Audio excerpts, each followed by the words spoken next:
जीव स्वयं नित्य निरंतर कर्मों के जाल को रच रहा है और अपने आप को बांध रहा है। आपको मुक्त होना है, बंधना नहीं है। जीव का जन्म कर्मों के अनुबंध से होता है, कर्मों के बंधन से होता है, और उसको अपना ऋण चुकाना होता है। कर्मानुबंध ये बहुत सूक्ष्म विषय है। जैसे आप जिस परिवार में जन्म लिए हैं तो उस परिवार के लोगों से आपका ऋण है, इसलिए उसी परिवार में आप आए हैं। और ऋणानुबंध उसको बिना चुकाए या बिना वसूल किए आप वहां से जाएंगे नहीं। आपको लेना है तो वसूल करना है और देना है तो चुकाना है।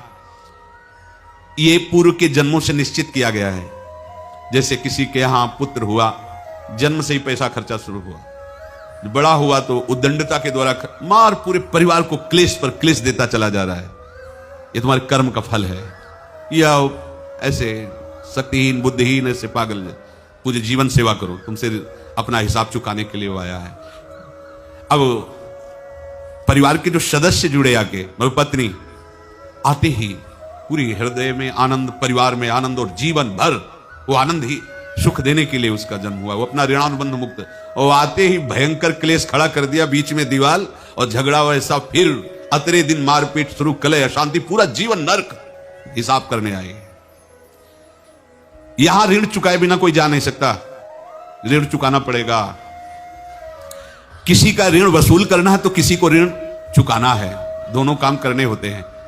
अनेक जन्मों में अनेक लोगों के साथ हमने जो बर्ताव किए हैं, अच्छे या बुरे, वो होंगे।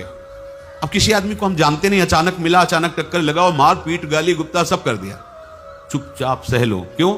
ये आपका हिसाब है, पूर्व का हिसाब। हमारा उससे कोई द्वेष नहीं, कोई संकल्प नहीं।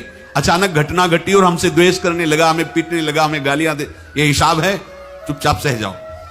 अपने घर का भाई ही भारी दुश्मन बन गया और क्लेश, हिसाब है।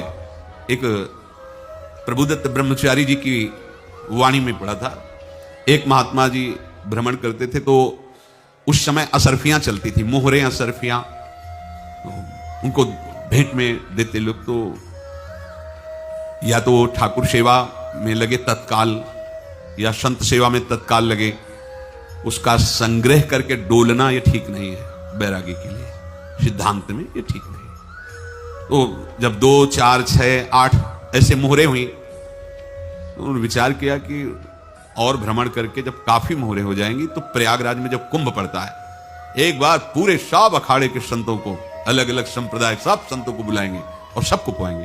अब साधु है तो यही विचार करेगा, और क्या विचार करेगा।